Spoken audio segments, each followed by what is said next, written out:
Bismillahirrahmanirrahim. Assalamualaikum warahmatullahi wabarakatuh.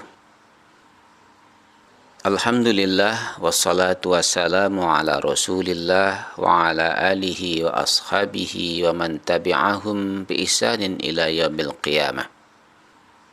Rabbi shrah li sadri wa yassir li amri wahlul 'uqdatam min lisani yafqahu qawli. Amma ba'du, para pemirsa sekalian yang dimuliakan Allah Subhanahu wa ta'ala.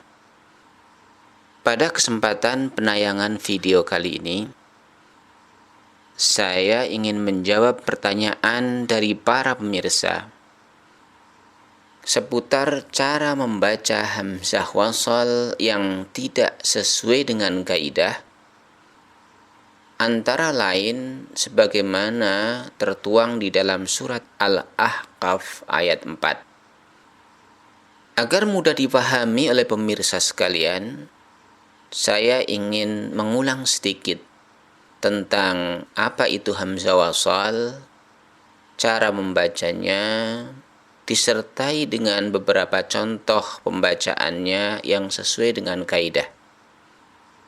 Setelah itu, saya baru akan menyampaikan penjelasan tentang contoh-contoh yang tidak sesuai dengan kaidah, disertai dengan analisa penyebabnya.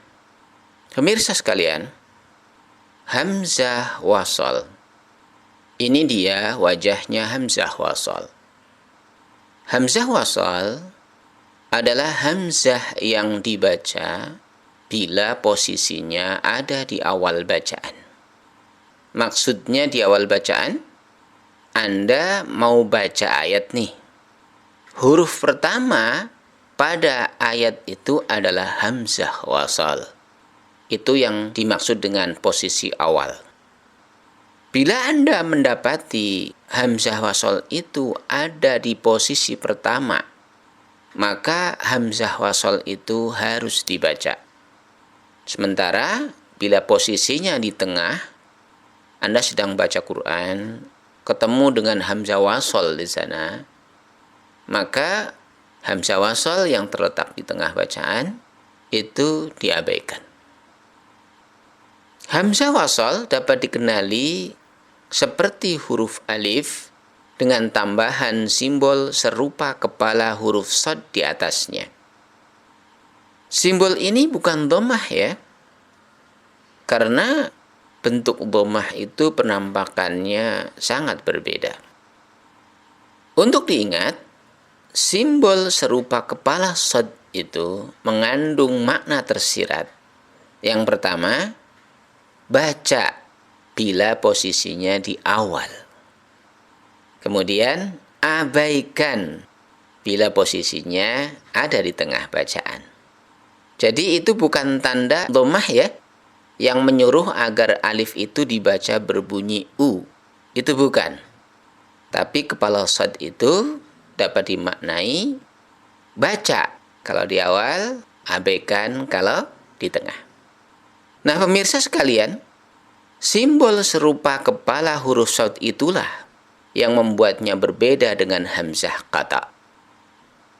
Hamzah qata ditandai dengan kepala huruf ain. Hamzah qata adalah hamzah yang harus dibaca dimanapun posisinya berada. Mau di awal, mau di tengah, mau di akhir, hamzah qata ini harus selalu dibaca. Mau dia berharokat fathah, berharakat kasrah, dhammah, sukun, hamzah qata ini harus dibaca.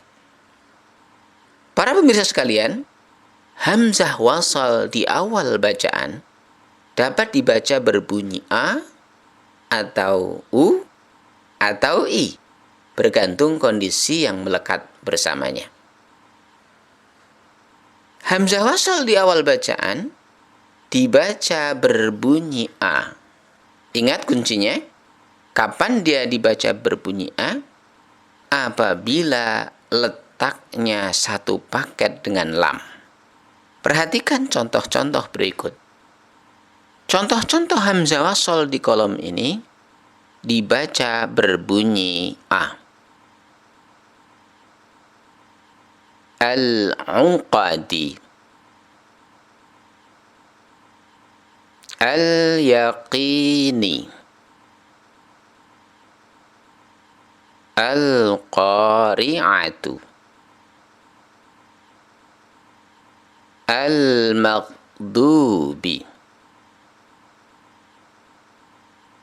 Semua hamzah wasol di kolom ini dibaca berbunyi A karena dia terletak satu paket bersama lam. Yang dimaksud satu paket itu, setelah hamzah wasol dia langsung diikuti oleh huruf lam. Pasti sukun ya, pasti sukun. Kalau dia berfathah kasroh dhammah ya nggak mungkin ada hamzah wasolnya. Berikutnya perhatikan, hamzah wasol di kolom ini semuanya dibaca berbunyi A. An-nasi,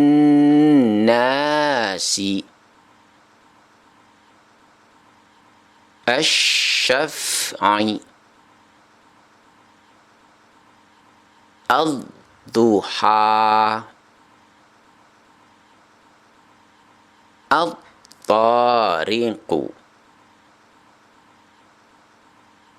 Semua hamzah wasol di kolom ini dibaca berbunyi A karena letaknya satu paket dengan lam. Walaupun di kolom ini huruf lamnya itu terhapus, hangus karena merger ke huruf berikutnya.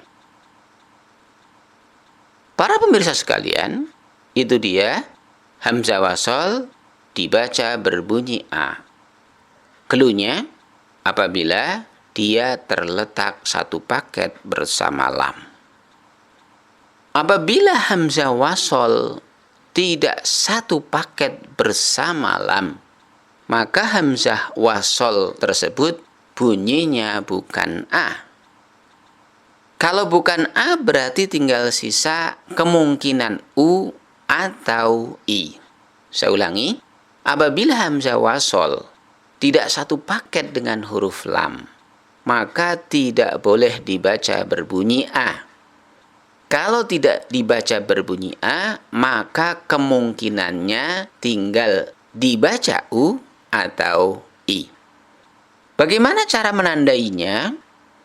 Untuk menandai apakah hamzah wasol ini dibaca U atau I, lihat huruf ketiganya. Apabila huruf ketiga bertanda harakat dhammah, maka hamzah wasol dibaca dhammah, U. Apabila huruf ketiganya bertanda bukan dhammah, apa tadi? Bukan dhammah, maka hamzah wasolnya dibaca bukan U. Kalau bukan U, kemungkinannya hanya tinggal I saja ya. Para pemirsa perhatikan, hamzah wasol di kolom ini dibaca berbunyi U. Usjud, unshuzu, u'budu, uslukuhu. Semua hamzah wasol di kolom ini dibaca berbunyi U karena dia tidak satu paket dengan lam dan huruf ketiganya bertanda dhammah. Selanjutnya pemirsa, perhatikan, semua hamzah wasol di kolom ini dibaca berbunyi I. Ihdina, irji'u, ighfirli,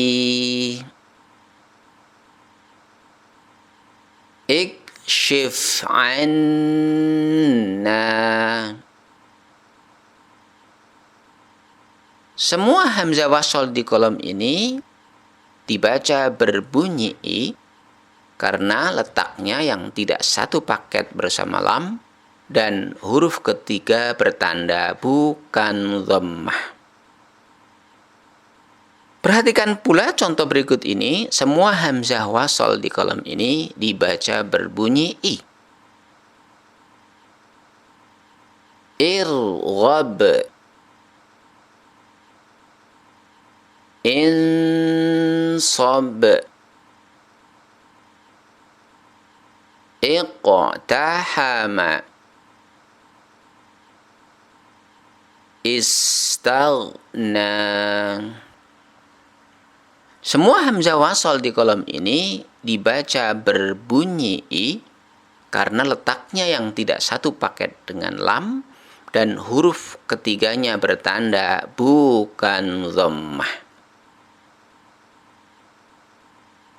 Itu dia pemirsa sekalian, contoh cara membaca hamzah wasol yang dibaca a, u, atau i. Contoh-contoh yang pembacaannya sesuai dengan kaidah.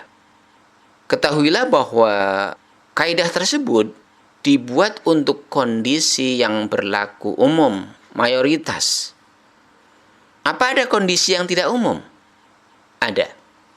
Kaidah-kaidah tersebut tadi dibuat untuk kondisi yang berlaku umum, dan pada setiap kaidah selalu saja ada pengecualiannya. Berikut ini adalah contoh-contoh hamzah wasol yang pembacaannya tidak sesuai dengan kaidah. Yang pertama adalah hamzah wasol yang terletak pada kata benda. Jumlah katanya tidak banyak ya, jadi dihafalin saja.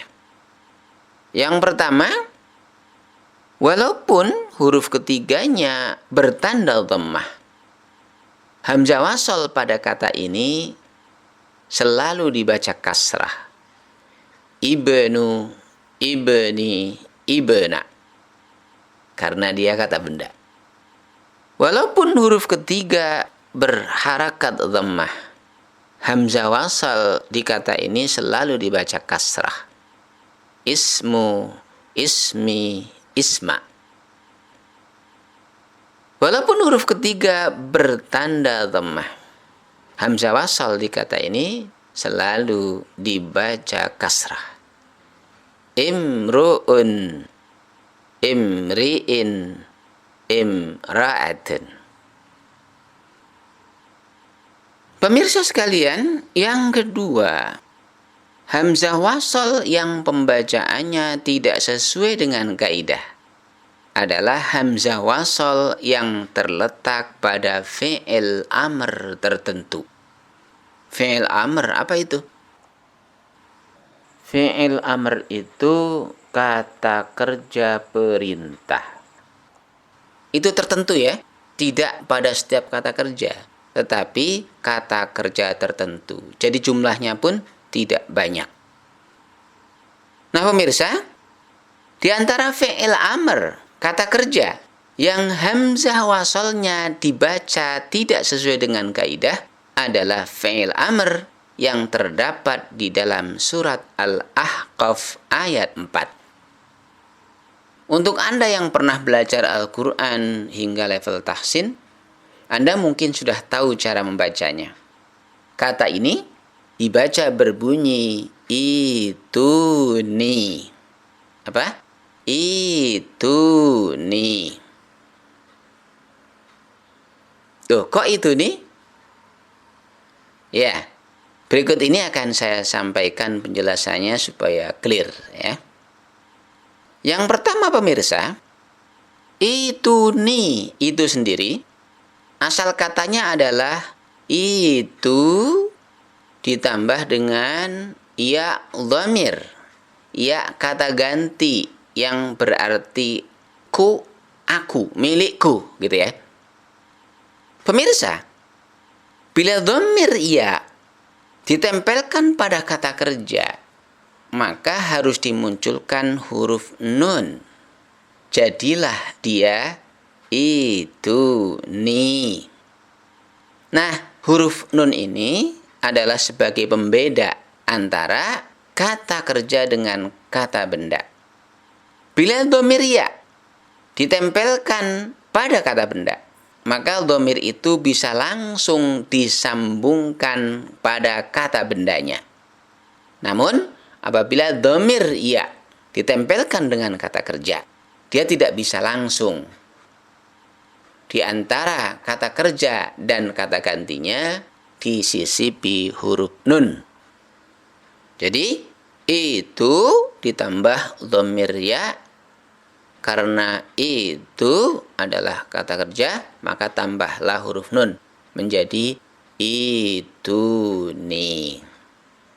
Jadi kata itu ni itu bisa dipecah ya. Itu kata kerjanya, ni adalah dhamir yang fungsinya sebagai objek. Clear ya? Selanjutnya pemirsa, itu kan huruf hamzah mati ya.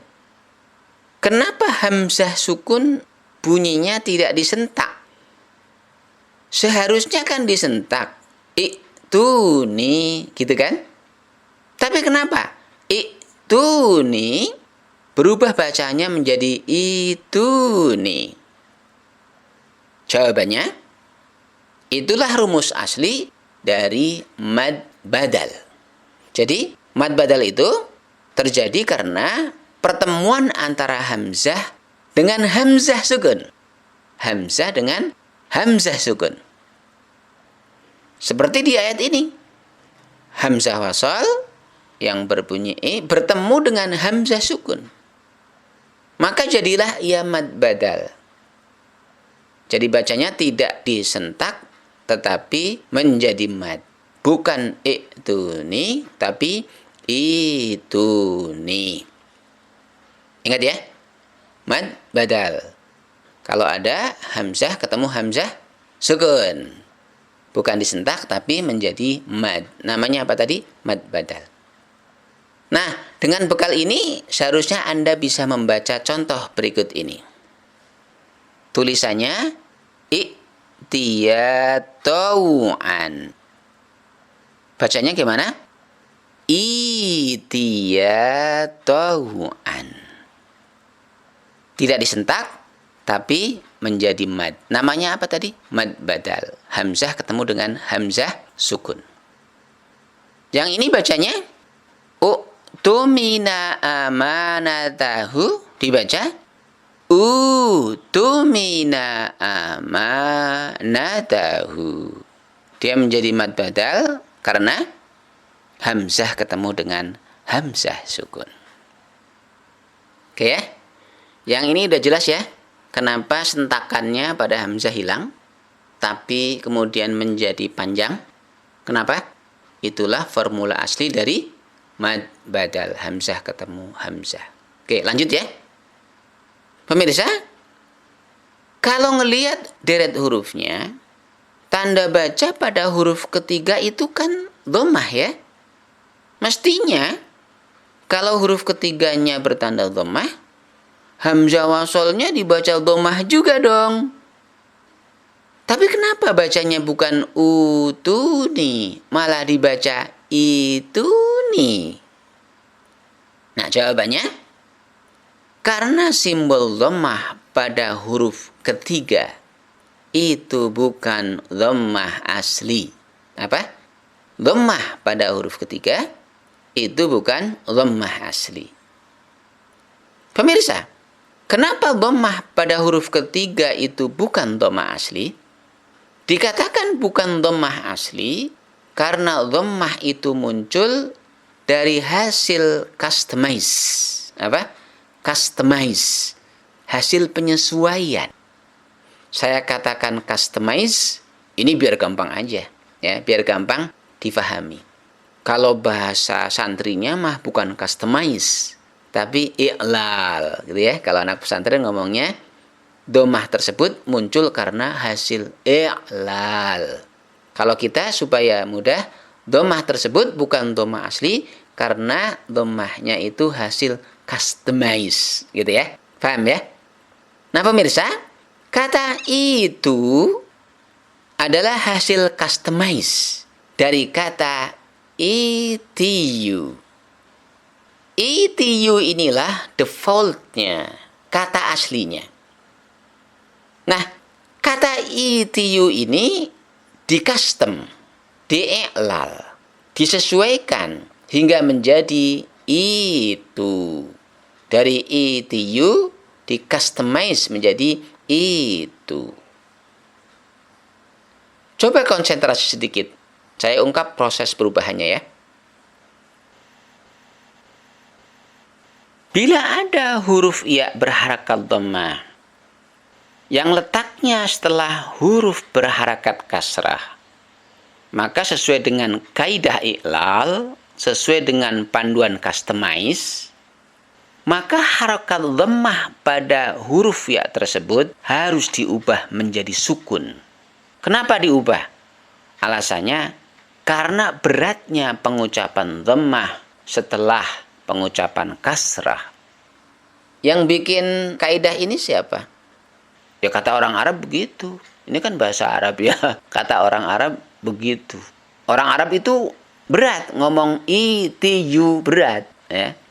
Kalau kita mah orang Indonesia ngomong apa aja lanyah gitu ya. Jangankan cuma itu, ngomong prikitiu aja biasa gitu ya. Jadi itu orang Arab yang ngomong ya. Orang Arab yang bikin kaidah. Kalau ada huruf ya berharakat dhammah yang terletak setelah huruf berharakat kasrah, maka kaidah i'lalnya, patokan customize-nya, harakat dhammah pada ya tersebut harus diubah menjadi sukun. Nah, pemirsa sekalian, setelah huruf ya itu disukunkan, ternyata di situ berderet dua huruf ilat yang dua-duanya sukun. Huruf ilat itu apa ya? Huruf ilat itu huruf yang dianggap penyakit. Sebetulnya ini istilah di pelajaran bahasa Arab ya. Huruf ilat itu istilah di pelajaran bahasa Arab. Kalau pelajaran Quran mungkin enaknya huruf ilat itu huruf yang serupa huruf mad ya. Huruf yang serupa huruf mad. Di sini muncul dua huruf ya yang statusnya ilat, penyakit, yang dua-duanya sukun. Nah, bila terjadi seperti ini, maka salah satu dari dua huruf ilat tersebut harus dihapus.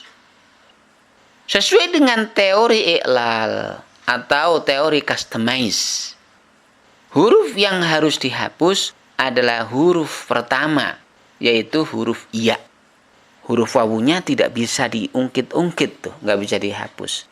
Karena pada huruf wawu tersebut tersimpan kata ganti antum, kalian, jamak gitu ya. Jadi yang harus dibuang adalah huruf ya-nya. Nah, setelah penghapusan ya, nah ya bentuknya menjadi seperti ini. Selanjutnya perhatikan pemirsa, di sini terjadi ketidakcocokan. Nggak cocoknya karena apa?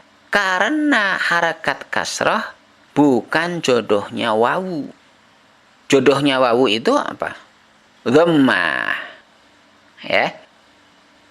Dalam hal seperti ini, yang harus menyesuaikan diri, yang harus diubah adalah harakat kasrahnya. Kasrah diubah menjadi dhammah agar sinkron dengan huruf wawu di hadapannya. Kondisi aslinya adalah kasrah.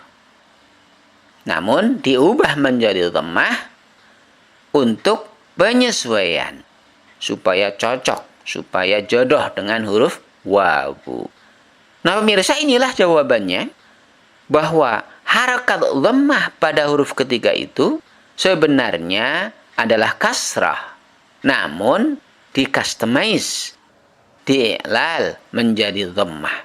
Karena harus beradaptasi dengan huruf wawu. Itu yang dikatakan di awal, tanda dhammah pada huruf ketiga itu bukan dhammah asli, tapi dhammah hasil penyesuaian, hasil customize, hasil i'lal bahasa santrinya.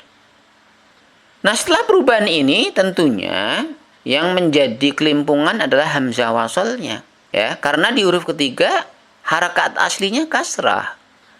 Dhammah itu hanya penyesuaian. Lalu hamzah wasalnya ikut yang mana? Ikut yang penyesuaian atau ikut yang asli? Nah, pemirsa, ternyata hamzah wasal dibaca sesuai dengan harakat aslinya.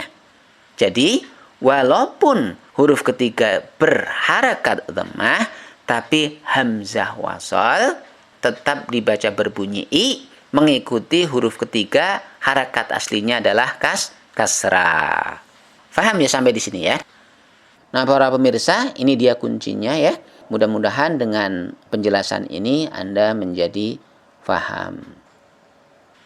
Selanjutnya mungkin ada yang bertanya, di Quran masih ada kata yang lain nggak selain itu ini?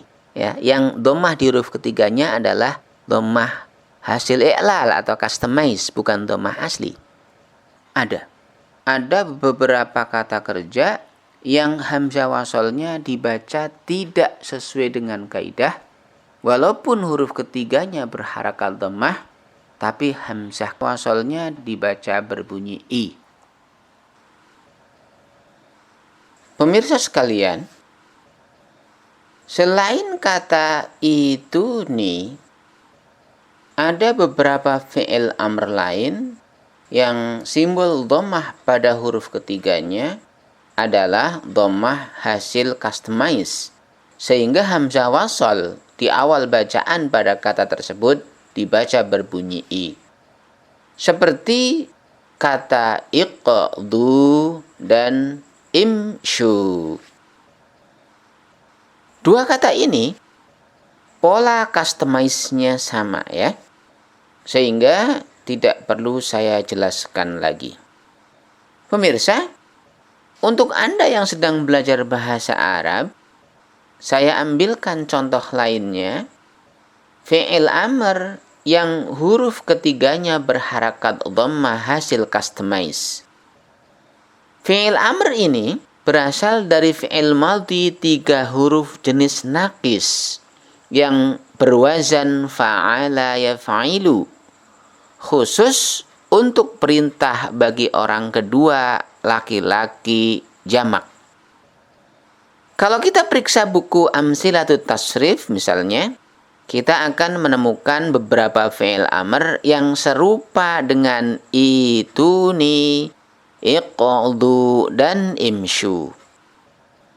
Walaupun huruf ketiganya berharakat dhammah, hamzah wasalnya tetap dibaca berbunyi i. Karena dhammah pada huruf ketiga kata tersebut adalah dhammah yang muncul dari hasil i'lal atau hasil customize. Nah, ini dia pemirsa sekalian pembahasan singkat tentang hamzah wasal yang bunyi bacaannya tidak sesuai dengan kaidah. Wallahu a'lamu bissawab. Semoga bermanfaat. Sampai jumpa lagi pada kesempatan berikutnya. Subhanakallahumma bihamdika asyhadu an la ilaha illa anta astaghfiruka wa atubu ilaik. Assalamualaikum warahmatullahi wabarakatuh.